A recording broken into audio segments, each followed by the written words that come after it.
Everybody, wanted to do a quick update here on the commercial truck parking issue that came up last night at our fiscal court meeting. A lot of confusion maybe about this, some different considerations. Some folks came and talked about it. So I just wanted to give you a little bit of an update and some information on this particular item. So first off, it's not a new thing. We've been talking about this for a while. It originated back in 2024 and came up when a particular property owner or company came in and addressed it, saying, hey, look, we've got some issues with our zoning text in our zoning regulations. It doesn't quite address the need for commercial truck parking.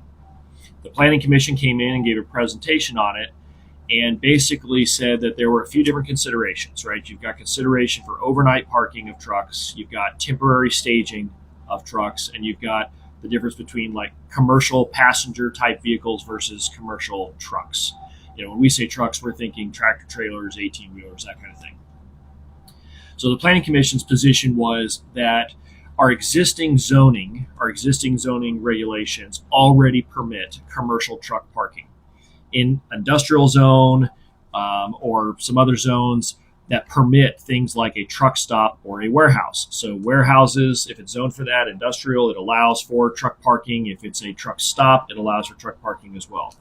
And that their argument was there was no need to do any sort of changes to our zoning text because those are already permitted uses in those areas. The problem that I had with it at the time, and some of the other commissioners had, is that the problem we're trying to solve theoretically is the parking of trucks. If we change the zoning of a property to industrial, we now allow for the construction of a warehouse. When, say, we want to put trucks there to park, now we have to allow the building of a warehouse. Once a property is zoned a certain way, whatever's a permitted use, they're allowed to do with it. So the argument is that we should change the zoning text to allow for the narrow tailoring of language that allows for parking of commercial trucks in certain areas for certain reasons. And narrow problem, narrow solution, because we don't want to open up all those other permitted uses. There's a few considerations around that. One is that any new buildings that are being built, new big warehouses and stuff like that, that have a certain number of dock doors on their facility are already required to have an X% overage of parking spots available on their lot. So if the Planning Commission or the Fiscal Court approves, or one of the other legislative bodies, I guess, if they approve a building, it's already going to be required to have extra space for their vehicles to park. So as an example, if trucks are coming in, they're going to offload material at a warehouse, and somebody else has already parked in that bay and they need to stage for an hour or two while that's being unloaded, they should have that space available. The issue is around facilities that are older that don't have that extra space. So if they don't have the room on site for the truck to be, they need to offload or load material, where does that truck go in between while it's staging? That does not necessarily take into consideration overnight parking. So the trucks that you see parked alongside the highway or parked on ramps, parked on the side of roads, etc. So there's multiple issues here that we are trying to solve for. We got in the last year various revisions, various discussions have happened, and the latest version that came forward was, look, we are going to come up with some more narrowly tailored language in our zoning text, but we ended up with this concept of container storage. So all of a sudden within this proposal, we have this idea of container storage, which is your big 40-foot or 53-foot Connex type shipping containers. And how high can we stack them? 1, 2, 3, and then what type of buffering or additional mitigation measures are needed so that there's no impact. Long story short, where we ended up last night after our meeting, as we said, look, we don't want to see anything about container storage. That's not the problem we're trying to solve. We're trying to solve for truck parking.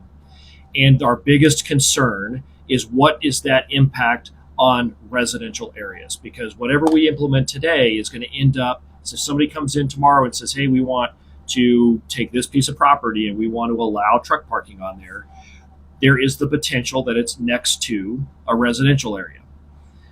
And this is, I believe, just for the C3 or something, commercial 3 zoning is all we're talking about right now. So what we directed staff was discuss with the planning commission, come back with a proposal that's narrowly tailored to address truck parking, not container storage, and that says you cannot do it if this this property is within 1,000 feet of an existing residential structure. So we're going to try to create automatically a 1,000 foot buffer between whatever happens, whatever's proposed, and any existing residential structure. But if it's up against a lot that, say, is zoned for residential or zoned for agricultural, because ag could potentially in the future become residential, that if it's less than 1,000 feet from the border of that property, that they have to put in some additional mitigating measures, such as berms and trees and other things, so that in the future, if residential comes in, there's still some sort of buffer between that truck parking and the residences. The reason that, at least for me, that I see that as different is an existing residence today didn't buy next to a truck parking area. If there's truck parking today and somebody decides to build in an ag land or build in a residential zone, a new residential structure, well, the people that are moving in there, renting or owning, are now making a decision to move next to a known truck parking area. So it's two different things. Inflicting it on somebody that didn't anticipate it versus somebody that knows they're coming into that environment. So we expect in the future for staff to come and bring us that new proposal. And then once we get that new proposal, assuming the fiscal court is in agreement with it, we'll have both a first and second reading of that ordinance, changing our zoning text language to allow for that. And there'll be an additional opportunity for public feedback. So hopefully that is clear as mud. If it's not, feel free to give me a call on my cell phone number, or you can send me an email and we can discuss. If you have any questions, just let me know. Thanks.